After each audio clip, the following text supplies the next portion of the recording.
1인 1기 아빠의 취미. 색소폰과 함께. 선진국 국민들은 재산이나 학력이나 그 사람의 사회적인 지위가 어떤가가 궁금하지 않고 그 사람이 악기를 몇 개나 다루느냐에 더 소중하게 생각한다고 합니다. 문화적인 가치가 부나 권력을 앞선다고 생각을 하니 공감이 가는 이야기입니다. 100세 시대를 맞이하여 1인 1악기 차원에서 색소폰을 소개하고자 이렇게 나왔습니다. 먼저 제 소개부터. 저는 30대부터 80대까지 30여 명의 회원들로 구성되어져 있는 낙성대 색소폰 동호회를 운영하고 있는 실장 김철룡입니다.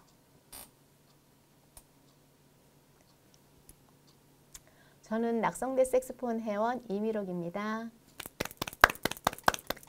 아니 왜 제가 소개할 때는 박수를 안 치시더니. 아, 그랬나요? 네, 악기 이름이 참 재미있는데 악기 이름 때문에 에피소드도 많을 것 같은데 어떤가요? 그렇습니다. 이 악기의 이름은 색소폰인데 대부분의 분들은 색스폰이냐 아니냐고 이렇게 물어봅니다. 한국 색소폰 연합회에서 색소폰이라고 규정 지었기 때문에 색스폰이 아니고 색소폰이니까 이제부터는 색소폰이라고 불러주세요. 아, 그렇군요. 그럼 색소폰의 종류가 참 다양하던데 어떤 종류가 있나요? 색소폰은 1840년 그러니까 지금으로부터 180년 전에 악기 제작자 아놀드 sak스라는 벨기에 사람이 프랑스에서 발명을 하였습니다. 그 당시에는 7가지의 색소폰 종류가 있었는데 지금은 4가지 종류의 색소폰이 쓰이고 있습니다. 저기 이제 맨 우측에 보이시는 소프라노 색소폰은 고음에 어울리는 악기고요.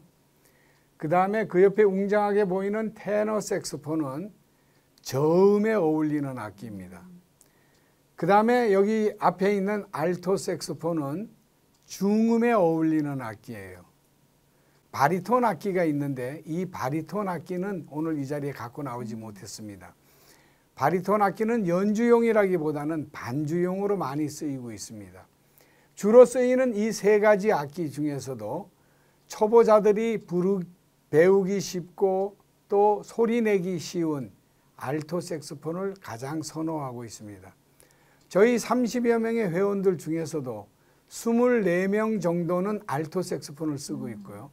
그 중에 8명 정도는 테너 색소폰을 쓰고 있고 2명 정도는 소프라노 색소폰을 쓰고 있습니다. 그럼 색소폰은 언제 배우는 게 좋을까요?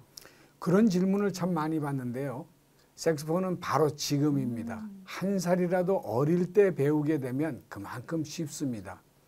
100세 시대를 맞이하여 1인 1악기는 꼭 필요하므로 망설이지 마시고 지금 당장 시작하십시오. 그 어떤 악기일지라도. 그럼 색소폰은 목관악기라고 하던데 왜 목관악기라고 하나요?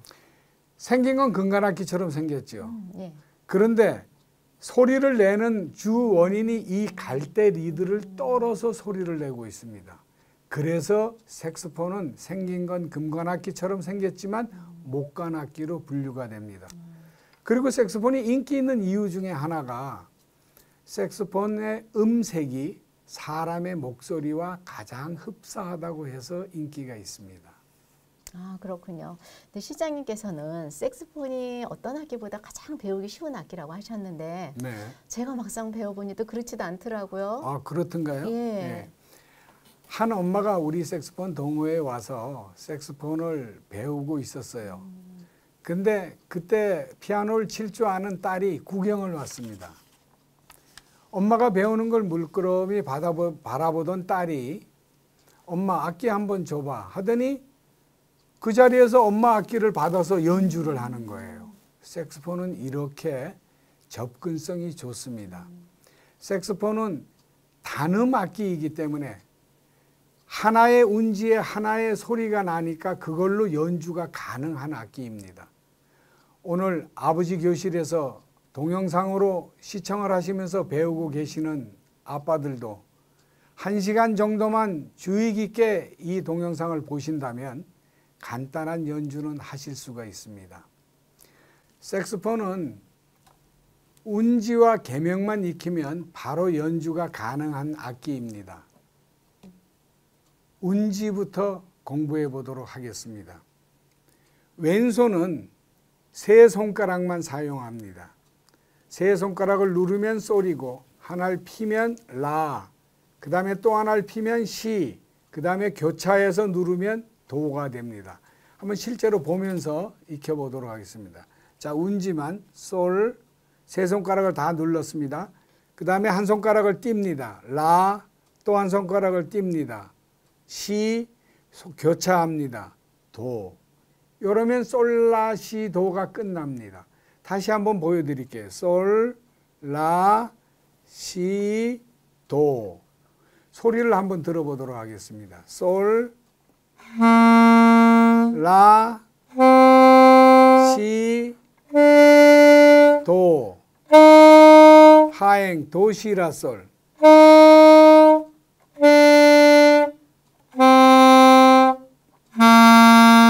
왼손 공부 끝났습니다. 다음 오른손이에요. 오른손은 네 손가락을 씁니다. 파, 미, 레, 도입니다. 한번 보시겠습니다.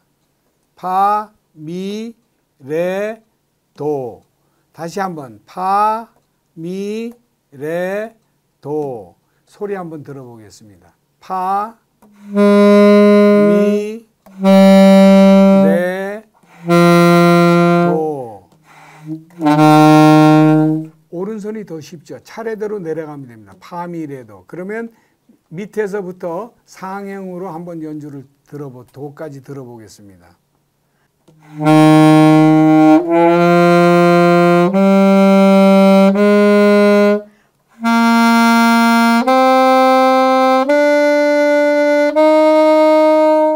하행 한번 들어볼까요? 도, 시, 라, 솔, 파, 미, 레, 도.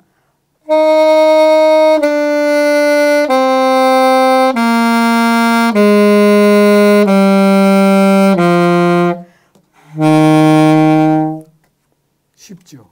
왼손과 오른손 운지를 통해서 도레미파솔라시도를 다 익혔습니다. 여러분들이 잘 알고 계시는 학교정이 땡땡땡 아시죠? 솔솔랄라 솔솔미 이 노래를 한번 학교정의를 해보겠습니다. 시작.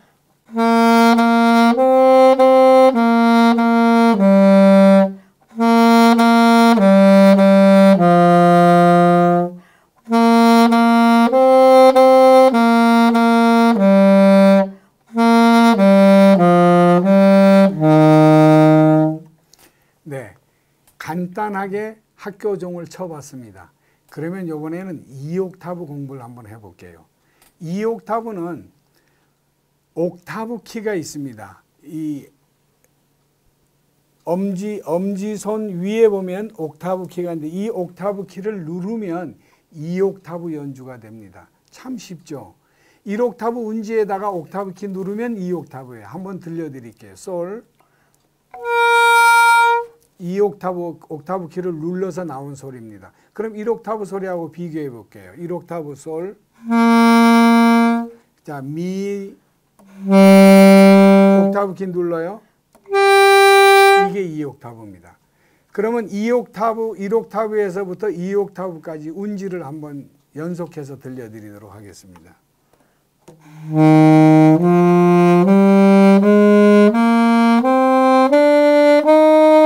옥타브 키 누릅니다.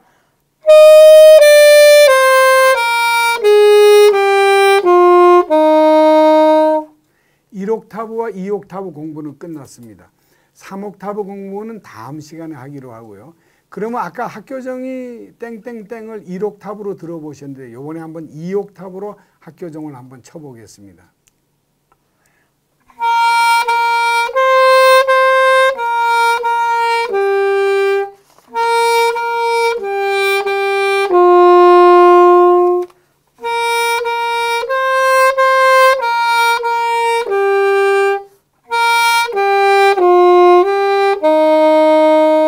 색소폰이 접근성이 좋다는 것이 바로 이 점입니다. 1옥타브와 2옥타브를 쉽게 익혔습니다. 그리고 연주도 벌써 했습니다. 운전이나 자전거는 한번 배우면 오랫동안 하지 않아도 잊어버리지 않습니다. 100세 시대를 맞이하여 아빠들의 취미 생활로 색소폰이 최고입니다. 그럼 취미 활동을 하는 데 있어서 비용이 또 너무 많이 들으면 부담스러울 수 있잖아요. 그렇죠. 네, 그럼 어느 정도 예상하면 될까요? 네. 색소폰은 신품 기준으로 해서 30만 원에서 700만 원까지 있습니다. 물론 1,500만 원, 2,500만 원짜리 있는데 그 이야기는 지금 여기서 다룰 문제는 아니고요. 그러면 그 악기 중에서 어떤 악기를 내가 선택해서 처음 배울 것인가 하는 문제가 봉착하게 됩니다. 저는 이렇게 이야기를 합니다. 초보자들은 한 100만 원 선에서 악기를 구입해서 한 2, 3년 정도 불다가 잘 부러지거나 아니면 악기에 대한 자신감도 생기면 그때 더 비싼 악기를 사시라고 권해드리고 있습니다. 비싼 악기라고 해서 꼭 좋은 악기는 아닙니다. 제 친구는 준 프로인데 70만 원짜리 중국제 악기를 사서 지금 프로 못지않게 연주를 잘하고 있습니다. 또 처음부터 비싼 학교를 시작해도 되는 거죠? 그럼요. 능력만 된다면. 네. 그러나 이 자리에서 제가 말씀드릴 거는 악기는 제일 중요한 게 우리 입입니다. 이 입 모양을 어떻게 하느냐에서 풍성한 소리가 나기도 하고 삑소리가 나기도 하고 또 아름다운 소리가 나기도 합니다. 그래서 입 모양을 제일 잘 만들어야 되고 그 다음 중요한 것이 이 피스, 그 다음에 리드, 리가처, 넥, 바디 이런 중요 순서입니다. 그런데 초보자들은 오히려 비싼 바디를 사가지고 이 위의 것에는 별 투자를 하지 않는 경우가 많이 있습니다. 그러면 어떤 결과가 생기느냐 하면 100만 원짜리 악기를 500만 원짜리 케이스에다 보관하고 있는 이런 해프닝이 됩니다. 이 점만 주의하신다면 전 비싼 악기도 괜찮다고 생각합니다. 예. 근데 실장님 사실 저도 색소폰을 처음 배울 때 악보에 대한 두려움이 참 많았어요. 네, 그렇죠. 어느 정도면 연주가 가능할까요? 나이 든 아빠들은 오선지에 참 취약합니다. 저도 그랬으니까요. 그래서 한 살이라도 어릴 때 하라는 것인가 봅니다. 그러나 너무 그렇게 겁먹지 마세요. 운지 하나에 계명 하나씩 익혀가다 보면 그렇게 오래 걸리지는 않습니다. 저도 처음에 계명을 잘 몰라서 고생하고 있을 때 제 딸이 와서 아빠, 선은 선대로, 칸은 칸대로 익히면 악보를 빨리 익힐 수 있다고 해서 그렇게 해보니까 조금 빠르더라고요. 그런 방법도 있네요. 네. 그럼 색소폰은 호흡으로 부는 악기라고 하던데 네. 사람마다 호흡이 긴 사람도 있고 짧은 사람도 있잖아요. 그렇죠. 그럼 호흡이 짧은 사람도 가능할까요? 가능합니다. 우리가 처음 잠수를 할 때 오래 하지 못합니다. 그러나 반복적인 연습을 통해서 나중에 잠수 시간도 늘어나게 되고 물에 대한 두려움도 없어지게 됩니다. 색소폰도 마찬가지로 처음에 호흡이 짧더라도 점차 연습을 통해서 호흡량도 늘어나게 되고 폐활량도 늘어나게 되고 복식 호흡도 익히게 되고 건강도 좋아지게 됩니다. 방금 이미록 씨가 호흡으로 부는 악기라고 하셨죠. 예. 그래서 색소폰을 차가운 악기라고 하는 겁니다. 차가운 악기요? 네. 저는 처음 들어보는 얘기인데요. 그래요? 예. 뜨거운 감자를 먹을 때는 후 하고 바람으로 식혀서 먹습니다. 그러나 차가운 감자를 먹을 때는 호 하고 입김으로 데펴서 먹습니다. 색소폰은 후 하고 부는 바람으로 부는 악기가 아니라 호 하고 입김으로 부는 악기이기 때문에 차가운 악기라고 합니다. 그렇군요. 이민호 씨는 색소폰을 어디서 배우셨어요? 저는 처음에는 참 많이 망설였어요. 그래서 학원으로 갈까 동호회로 갈까 고민하고 있는데 제가 아는 지인이 그러더라고요. 동호회 가서 한번 배워보라고. 네. 그래서 지금 제가 있는 낙성대 색소폰에서 시작하게 됐어요. 탁월하신 선택이십니다. 그런가요? 네. 그래서 저는 그 동호회 회원들께서 많이 가르쳐 주셨어요. 네. 그래서 지금 그 배워가지고 봉사도 하고 아주 보람되고 즐거운 시간을 보내고 있는데 제가 선택한 일 중에서 색소폰을 배운 게 아주 가장 잘한 일 같아요. 결혼이 제일 잘한 일 아닌가요? 저 한번 생각해 봐야 되겠네요. 저는 주민센터에서 배웠어요. 아, 그러셨군요. 네. 예. 존경받는 아빠, 폼나는 할아버지, 100세 시대를 맞이하여 노후의 나의 취미 생활로 색소폰을 권해드립니다. 자녀를 야단쳐서 가르치는 아빠보다 악기를 연주하는 멋진 아빠의 모습과 폼나는 할아버지, 그리고 나의 노후 취미 생활까지 색소폰이 선물해 드릴 겁니다. 망설이지 마시고 잡으세요, 색소폰을. 감사합니다.